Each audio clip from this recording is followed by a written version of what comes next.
बिस्मिल्लाहिर्रहमानिर्रहीम। नाज़रीन अस्सलाम वालेकुम। आप देख रहे हैं साबिर शाकिर के यूट्यूब चैनल पे। आज है जनाब 26 जुलाई साल 2020 और दिन है आज इतवार का। आज हम 2-3 ख़बरें शेयर करेंगे। वो हैं ईरान, तुर्की, इज़राइल और चाइना और अमेरिका के बारे में।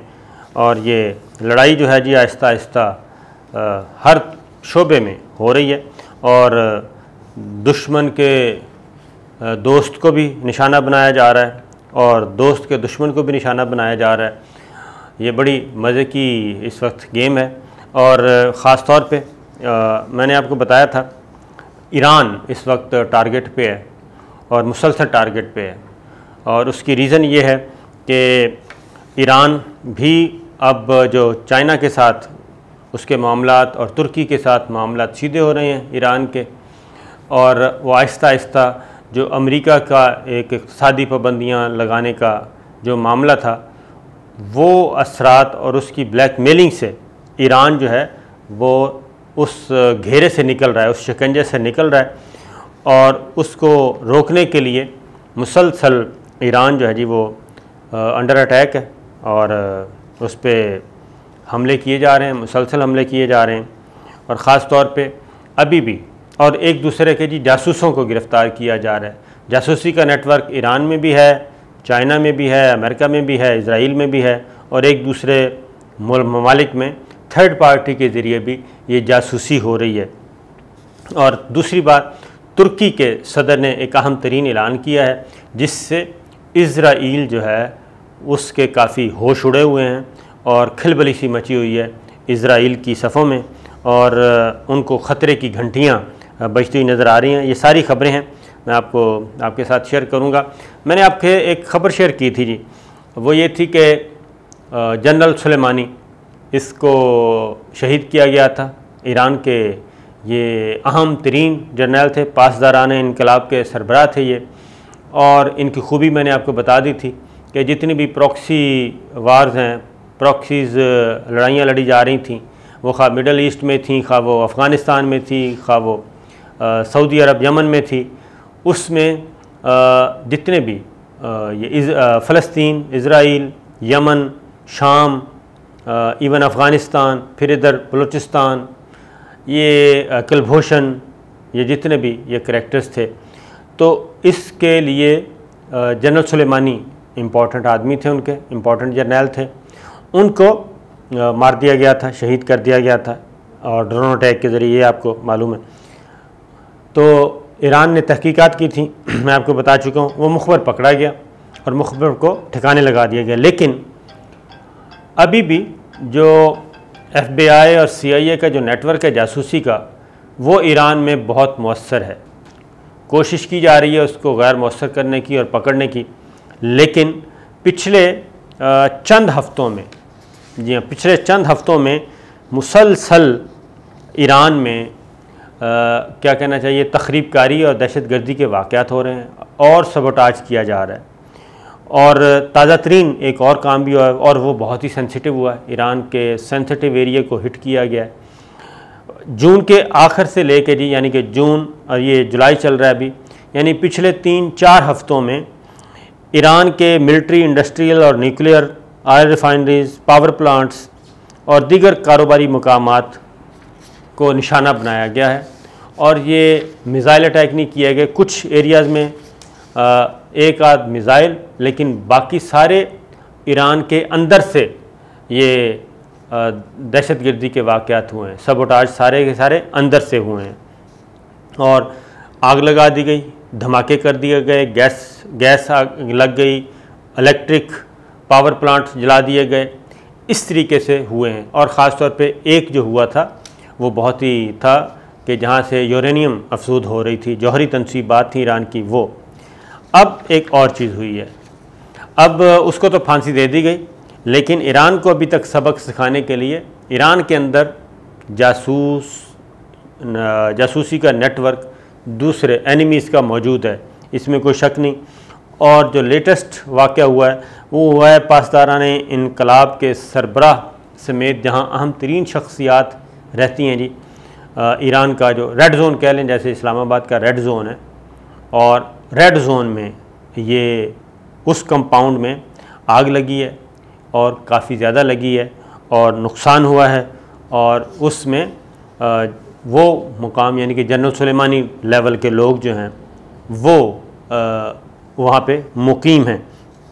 तो ये अरब एजेंसी ने यह ख़बर दी है, और ये तेहरान में ये कॉम्प्लेक्स मौजूद है जनाब, ये रेड जोन जो है, और जहाँ पे मैं आपको बता चुका हूँ, और इसकी ईरान ने तस्दीक भी कर दी है।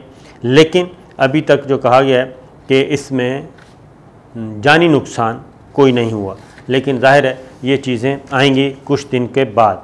अब ईरान को ये मुसलसल क्यों निशाना बनाया जा रहा है? ईरान को कहा जा रहा है कि जी आप चाइना के साथ मुआहिदा करने से बाज़ रहें, तुर्की के साथ मुआहिदात करने से बाज़ रहें, बल्कि आप हमारे पास ही आएँ और हमारे साथ ही मामला तय करें, और हम ही आपकी जो सिक्योरिटी के ज़ामन बन सकते हैं। और ईरान को पता है। और दूसरी बात यह है कि सी पैक में आने के बाद और जो चाइना के साथ इसका एग्रीमेंट हो रहा है 25 साल, उसके बाद ईरान जो है वो जो मुख्तलिफ़ कई दिहाइयों से ये पाबंदियों में जकड़ा हुआ है, इक़्तिसादी पाबंदियाँ, सैंक्शंस लगी हुई हैं, उनसे निकल आएगा, और इसका ये जो हैंडीकैप है ये ख़त्म हो जाएगा। और उसी हैंडीकैप को ख़त्म करने से पहले, जैसे आपको मैं बता दूं, सादा सी मिसाल है कि सी पैक से रोकने के लिए पाकिस्तान को बढ़िया धमकियां मिली, पाकिस्तान के अंदर बहुत ज़्यादा मसाइल पैदा करने की कोशिश की गई कि आप सी पैक से दूर रहें, गो स्लो करें, ये सारी फरमाइशें। अब यही चीज़ उधर है। लेकिन फिर ईरान तुर्की और ईरान भी एक दूसरे के करीब आ रहे हैं, ईरान और कतर एक दूसरे के करीब हैं। ये अब चाइना, ईरान, तुर्की, कतर, ये ज़रा आप एक चेन बना लें तो आपको समझ आ जाएगी, ये एक दूसरे के करीब हो चुके हैं। और तुर्की के सदर ने कल एक अहम तरीन ऐलान कर दिया जिससे इज़राइल के मामलात काफ़ी ख़राब हुए हैं।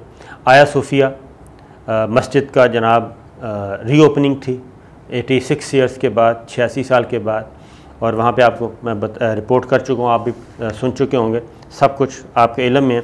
लेकिन वहाँ पे एक जारहाना किस्म की तकरीर की गई, और उसके बाद वहाँ पे तैयब एर्दोगान ने, तुर्की के सदर ने कहा कि अब हमारी अगली मंजिल मस्जिद अक्सा है, किबला अव्वल। ये इज़राइल के लिए एक बहुत बड़ा थ्रेट है।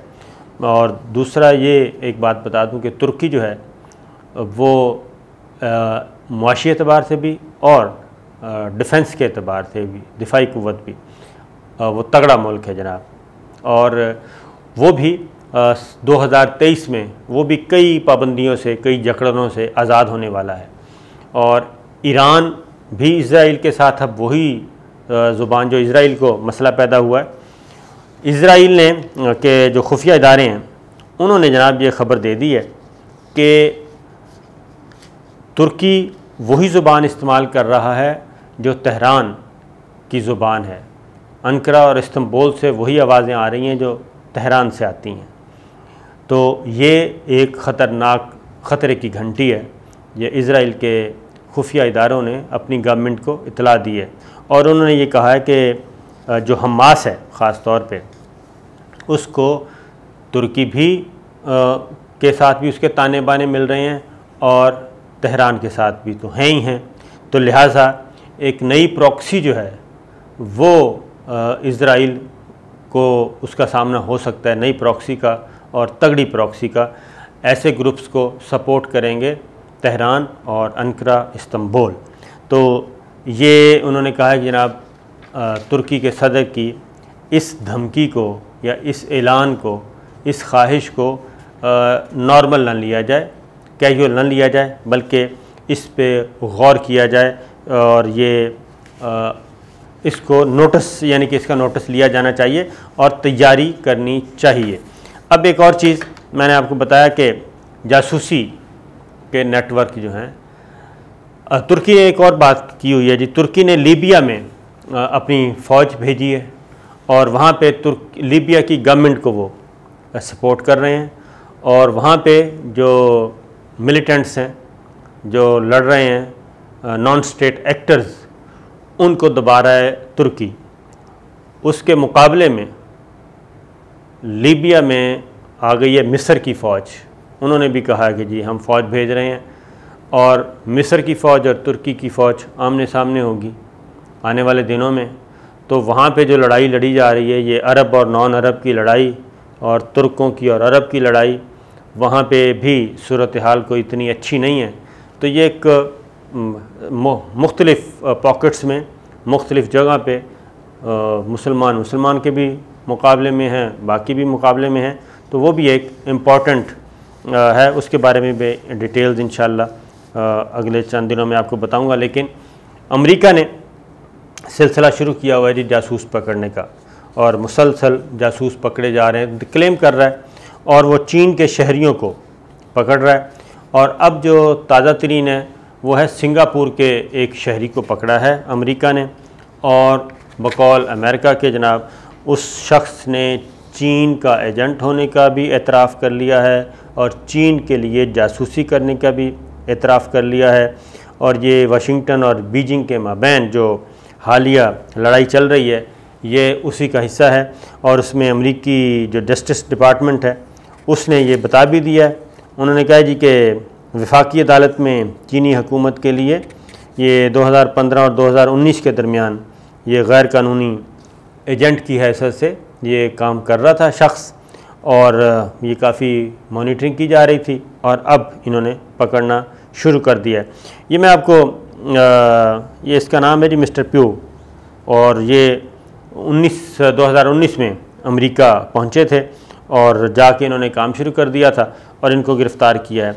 ये मैं आपको बता दूं कि ये उसी तरह का ही है वाक़या जैसे हमने जब अमेरिका की पाकिस्तान में बहुत ज़्यादा सरगर्मियाँ बढ़ गई थी और ब्लैक वाटर आ गया था, ब्लैक वाटर्स और इन सारों की एक्टिविटीज़ बढ़ गई थी, फिर रेमंड डेविस पकड़ा गया था, उसको ठिकाने लगाया, उसको वापस भेजा, फिर ब्लैक वाटर्स का सारा नेटवर्क पाकिस्तान से निकाला था। तो ये उसी तरह की एक कैफियत है, जब ताल्लुकात अच्छे होते हैं या ताल्लुकात अच्छे होने के बजाय यूँ कह लें कि परवेज़ मुशर्रफ साहब का ज़माना था और यकतरफ़ा तौर पे चीज़ें चल रही थी, कोई पता ही नहीं था, वीज़े भी दिए जा रहे थे। लेकिन उसके बाद फिर जब ये मामला बहुत ख़तरनाक हद तक आगे बढ़े तो फिर रियासत पाकिस्तान ने, हमारे सिक्योरिटी इदारों ने रिएक्ट किया था, और उसके बाद फिर जासूस पकड़ने शुरू हुए।